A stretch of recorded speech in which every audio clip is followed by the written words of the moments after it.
మన జీవితంలో కొన్ని అద్భుతాలుంటాయి. అవి మనం ఊహించని సమయంలో వస్తాయి. ఒక చిన్న భారతీయ గ్రామంలో విహాన్ అనే 10 సంవత్సరాల బాలుడుండేవాడు. అతను చాలా అమాయకుడు.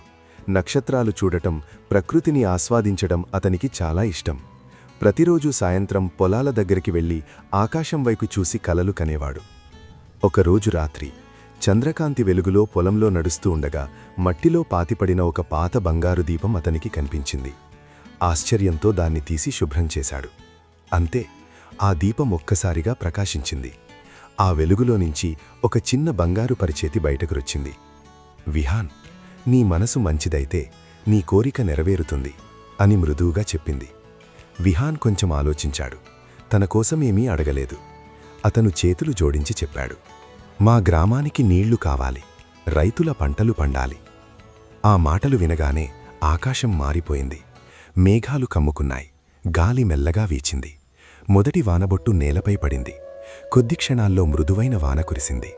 రైతుల ముఖాల్లో ఆనందం మెరిసింది. పిల్లలు వానలో ఆడుకుంటూ నవ్వారు. పొలాలు పచ్చగా మారిపోయాయి. విహాన్ ఆనందంతో ఆకాశం వైపు చూశాడు. ఆ పరిచేతి మెల్లగా వెలుగులో కలిసిపోయింది. దీపమిక ప్రకాశించలేదు. ఎందుకంటే అసలైన మాయాశక్తి దీపంలో కాదు, విహాన్ హృదయంలో ఉంది. నీతి: నిజమైన అద్భుతాలు మన మంచితనం వల్లే జరుగుతాయి.